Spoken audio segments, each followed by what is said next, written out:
में मध्य प्रदेश की 230 विधानसभा सीटों पर हुए सूबे के विधानसभा चुनावों में कांग्रेस ने बीजेपी को झटका दिया था। हालांकि जो झटका कांग्रेस ने दिया था उसको देने के बावजूद कांग्रेस मध्य प्रदेश की विधानसभा में 116 के जादुई आंकड़े को पार नहीं कर पाई थी, लेकिन किसी तरीके से पार्टी के दिग्गज नेताओं ने जोड़ तोड़ करके निर्दलीय विधायकों को अपने संपर्क में लेकर के 116 के जादुई आंकड़े को पार किया और 15 साल बाद मध्य प्रदेश में कांग्रेस की सरकार बनी। लेकिन जो कांग्रेस की सरकार 15 साल बाद मध्य प्रदेश की सत्ता पर काबिज हुई वो 15 महीने भी नहीं टिक पाई। दरअसल कांग्रेस को 2018 में मध्य प्रदेश फतेह कराने में सबसे बड़ी भूमिका कहीं ना कहीं ज्योतिरादित्य सिंधिया ने अदा की थी। उन्हीं ज्योतिरादित्य सिंधिया ने जो आज यहां भारतीय जनता पार्टी के अंदर हैं और कांग्रेस को लगातार तोड़ने का काम कर रही हैं। दरअसल सिंधिया ने जिस तरीके से कांग्रेस के लिए काम किया उसके बाद कांग्रेस को सिंधिया के लिए काम करना था जो वो करने में नाकाम रही और 18 में जीत के बाद कांग्रेस आलाकमान ने कमलनाथ को मध्य प्रदेश का मुख्यमंत्री बना दिया, जो ज्योतिरादित्य सिंधिया स्वीकार नहीं कर पाए। और फिर करीब 14 महीनों बाद यानी जनवरी 2020 में ज्योतिरादित्य सिंधिया ने अपने साथ अपने बेहद करीबी 22 विधायकों को लेकर के बीजेपी का दामन थाम लिया और जिस तरह से जोड़ तोड़ करके जो कांग्रेस मध्य प्रदेश में 116 के बहुमत के जादुई आंकड़े को पार कर पाई थी वो 100 से भी नीचे आ गई और बीजेपी बहुमत का आंकड़ा पार कर गई, जिसके साथ ही भारतीय जनता पार्टी एक बार फिर से मध्य प्रदेश की सरकार में आ गई और शिवराज सिंह चौहान को चौथी मर्तबा सूबे की कमान बतौर मुख्यमंत्री भारतीय जनता पार्टी ने सौंपी। लेकिन उस दौरान सवाल उठ रहा था क्या सिंधिया को भारतीय जनता पार्टी मुख्यमंत्री बनाएगी, लेकिन ऐसा नहीं हुआ। और फिर जब 2023 में राज्य के विधानसभा चुनाव हुए तो वहां भी सिंधिया को लेकर सवाल था क्या इस मर्तबा उन्हें सूबे की कमान बतौर मुख्यमंत्री मिलेगी, लेकिन वहां भी ऐसा नहीं हुआ। उसके बाद सिंधिया को लेकर यह सवाल रहा कि ज्योतिरादित्य सिंधिया 2 बार अब जिस तरीके से बीजेपी से झटका खाए हुए हैं क्या वे वापसी कांग्रेस में करेंगे, लेकिन इस सब के बीच यहां कांग्रेस को ही फिर से झटका सिंधिया ने दे दिया है। हाल ही में ज्योतिरादित्य सिंधिया ने मुरैना विधानसभा सीट से कांग्रेस की ओर से पूर्व में विधायक रहे राकेश सिंह को बीजेपी में शामिल कराया और उनके साथ यहां कांग्रेस के 200 से ज्यादा पदाधिकारियों को बीजेपी में शामिल करा लिया है, जिससे कहीं ना कहीं कांग्रेस की मुश्किलें बढ़ गई हैं। लेकिन यहां सिंधिया बीजेपी के लिए काम करते नजर आ रहे हैं तो शिवराज सिंह चौहान जो लगातार यहां पर अपने बयानों को लेकर सुर्खियों में बने हुए थे चुनावी माहौल के वक्त से ही, वे अब खामोश नजर आ रही हैं। तो साथ ही साथ जिस तरह से कांग्रेस में ये टूट हुई है उससे यहां जीतू पटवारी पर क्या कुछ फर्क पड़ने वाला है, इस तमाम चीजों पर, इन तमाम मुद्दों को लेकर के यहाँ तमाम जो सवाल उठ रहे हैं इस पर इस खास पेशकश में बात होने वाली है क्योंकि बात जरूरी है। नमस्कार, SPN 9 न्यूज आप देख रहे हैं, आपके साथ मैं हूं अक्षय अग्रवाल। स्वागत है तमाम दर्शकों का हमारी इस खास पेशकश में। हमारे साथ हमारे सहयोगी अमन जी है, अमन जी से हम बात करेंगे इस मुद्दे को लेकर के। अमन जी, सबसे पहला सवाल मेरा आपसे यही रहेगा कि सिंधिया जिस तरीके से लगातार बीजेपी को फायदा पहुंचा रहे हैं, कांग्रेस को अभी भी तोड़ रहे हैं, क्या इस चीज को देखते हुए बीजेपी आलाकमान सिंधिया को 2024 के बाद अगर 24 जीत जाती है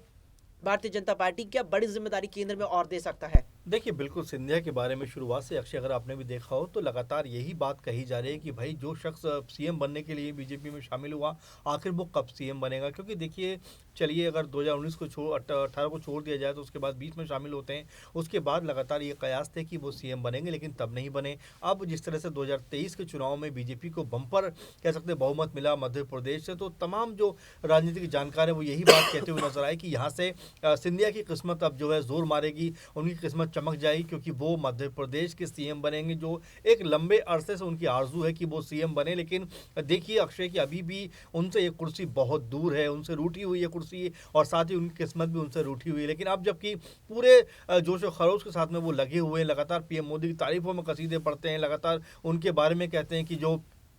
काम पीएम मोदी ने किया है वैसा काम कोई भी पीएम आज तक देश का नहीं कर पाया, ऐसे तमाम सारे वो बातें करते हैं। लेकिन जिस तरह से अब वो काम करते हुए नजर आ रहे हैं, जिस तरह से आपने देखा कि एक विधायक समेत 200 से भी ज़्यादा कांग्रेसी नेताओं को, छोटे बड़े जो नेता हैं उनको जो है बीजेपी में शामिल करा लेते हैं, तो सबसे बड़ा प्रश्न अब यही उठ रहा है कि क्या उनको इसका इनाम मिलेगा, क्या वाकई उनको जो सीएम की गद्दी की जो चाहत उनकी है क्या वो पूरी हो पाएगी, और क्या वाकई बीजेपी उनको हेमंत बिस्वा जो असम के मुख्यमंत्री उनकी तर्ज पर राज्य की कमान सौंपेगी। ये लगातार बड़ा सवाल है, लगातार ये सवाल बना हुआ है, लगातार ये सवाल कहीं ना कहीं जो पॉलिटिकल कह सकते हैं कि माहौल है उसमें दिखाई देता रहा है, उस पर बात होती रही है। तो ऐसे में महत्वपूर्ण बात यही है कि सिंधिया को आखिर उनके जो किए का जो इनाम है वो कब मिलेगा, क्योंकि इससे पहले भी उन्होंने 20-22 विधायक बीजेपी में शामिल कराए थे, लेकिन अभी भी उनकी जो हसरत है, आरजू है, वो अभी भी वैसी की वैसी है जैसे कि आज से 3 साल 4 साल पहले या 4 साल पहले थी। तो ऐसे में सिंधिया को लगातार ये उम्मीद है कि उनको शायद बीजेपी खेमा जो मुख्यमंत्री कुर्सी उस पर सौंपे, उसको बैठाए, क्योंकि जब हेमंत बिस्वा बैठ सकते हैं तो आखिर सिंधिया क्यों नहीं बैठ सकते, ये अपने आप में बड़ा सवाल है। इसीलिए लगातार जो सिंधिया हैं वो जोर आजमाइश कर रहे हैं, लगातार जो कांग्रेसी जो नेता हैं उनको बीजेपी में खींचने का प्रयास करें ताकि उसको उनका इनाम मिले और वो मुख्यमंत्री कुर्सी पर बैठते हुए नजर आ जाएं। वाकई में यहाँ पर मुख्यमंत्री की कुर्सी पर बैठते सिंधिया नजर आ जाएं, इस बात का इंतजार ज्योतिरादित्य सिंधिया कर रही हैं। और जिस तरीके से सिंधिया को लेकर कहा जा रहा है कि बीजेपी के लिए काम किया है, तो उसमें ग्वालियर चंबल संभाग भी बेहद जरूरी हो जाता है, क्योंकि जिस तरीके से इस क्षेत्र में 34 विधानसभा सीटें आती है, जहां पर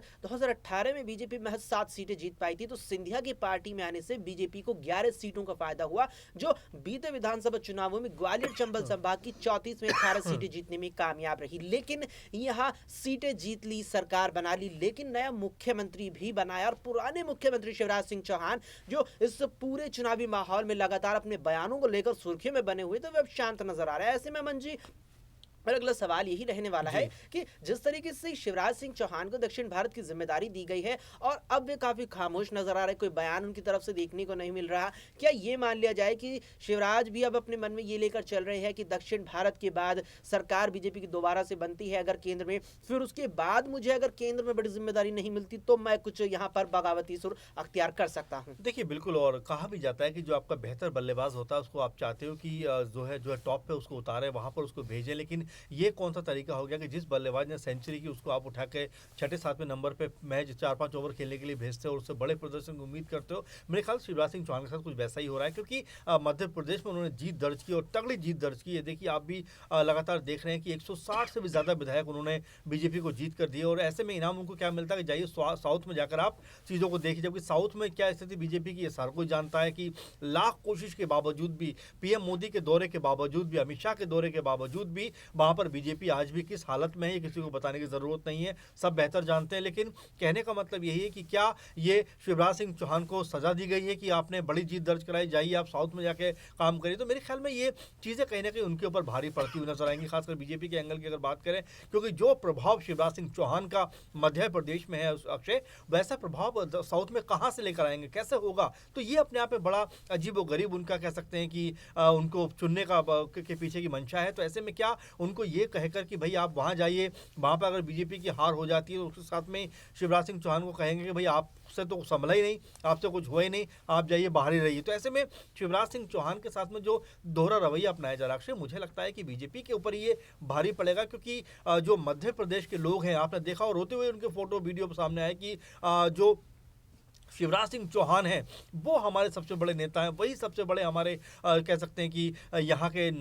जो मुख्यमंत्री रहे हैं, यहाँ के सबसे बड़े चेहरा रहे हैं, उनको ही आप दरकिनार कर दोगे तो हम कैसे यकीन करेंगे बीजेपी के ऊपर? तमाम लोगों ने तो ये तक कहा कि भाई जिस तरह से हमने देखा कि हमने वोट तो शिवराज सिंह चौहान को दिया, लेकिन आपने मुख्यमंत्री पद दे दिया मोहन यादव को, ये कहाँ का इंसाफ है? इसके अलावा मामा का घर, जिस तरह की तमाम सारी बातें वो कहते हुए नजर आए, वो ये जरूर बता रहा था कि जो दर्द शिवराज सिंह चौहान के दिल में है, वो दर्द कहीं ना कहीं मध्य प्रदेश के उन कह सकते हैं लोगों के अंदर भी होगा जो शिवराज सिंह चौहान को पसंद करते हैं, उनको बेहतर मानते हैं, क्योंकि शिवराज सिंह चौहान 18 साल सीएम रहे अक्षय, और उनकी जो पैठ है वो किसी भी नौसिखिया नेता के मुकाबले बहुत ज्यादा होगी। आपको अगर याद हो, उनके बेटे ने, कार्तिक चौहान ने यही बात कही कि भाई मेरे पिता का जो सिंहासन है वो लोगों के दिलों में है। तो ऐसे में समझ में आता है कि लोगों के बीच में जो उनकी लोकप्रियता है वो बहुत ज्यादा। तो ऐसे में सिंधिया वर्सेस अगर शिवराज को देखें तो मौजूदा वक्त में शिवराज के ऊपर सिंधिया भारी पड़ते हुए दिखाई पड़ रहे हैं, क्योंकि पीएम मोदी के साथ में वो हमेशा नजर आते हैं, हमेशा उनके साथ में खड़े हुए दिखाई देते हैं, लेकिन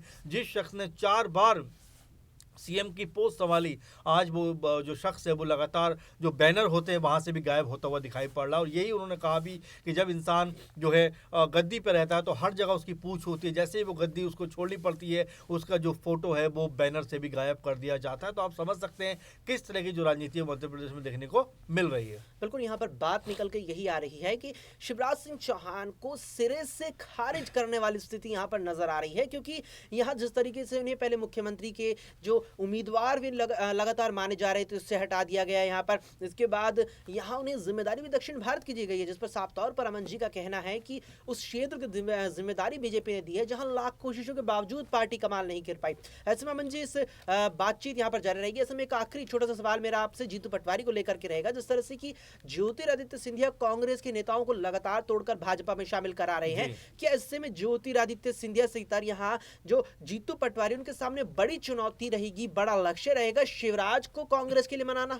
जी बिल्कुल, जाहिर बात है। और देखिए बड़ी बात यही है क्योंकि लगातार शिवराज सिंह चौहान के लिए जीतू पटवारी ने जो बयानबाजी की है वो ये बताता है काफ़ी हद तक कि वो भी चाहते हैं कि शिवराज जो है वो कांग्रेसी खेमे में आ जाएं। अगर कांग्रेसी खेमे में ना भी आए तो कम से कम सपोर्ट करते हुए दिखाई पड़ जाए। अगर ऐसा होता है अक्षय तो आप ये मानकर चलिए कि बीजेपी के लिए यहाँ पर कई सीटें उनको गंवानी पड़ जाएंगी। तो महत्वपूर्ण बात यह है कि सिंधिया के मुकाबले कांग्रेस पार्टी अब शिवराज सिंह चौहान के को अपने पक्ष में ला सकती है ताकि बीजेपी की काट यहाँ पे जो है उनको मिल जाए और यहाँ पर बीजेपी जो कांग्रेस पार्टी लगातार कशमकश की स्थिति में उसको बेहतर रिजल्ट यहाँ पर मिले और जो सांसदीय की जो बहुत सारी सीटें हैं वहाँ पर भी वो जीतती हुई नजर आ जाए। तो कहने का मतलब ये है कि फिलहाल कांग्रेस पार्टी के लिए शिवराज सिंह चौहान एक बेहतर ऑप्शन है। अब देखना होगा कि कांग्रेस पार्टी उनको कैसे मनाकर अपने खेमे में लेकर आती है। वाकई में यहाँ पर ज्योतिरादित्य सिंधिया ने कांग्रेस के कुछ नेताओं को तोड़कर बीजेपी में शामिल जरूर करा लिया, लेकिन बात निकलकर यहाँ पर यही आ रही है कि शिवराज सिंह चौहान के नाम की जो चिंगारी है और वो जो सुलग रही है मध्य प्रदेश भारतीय जनता पार्टी के भीतर,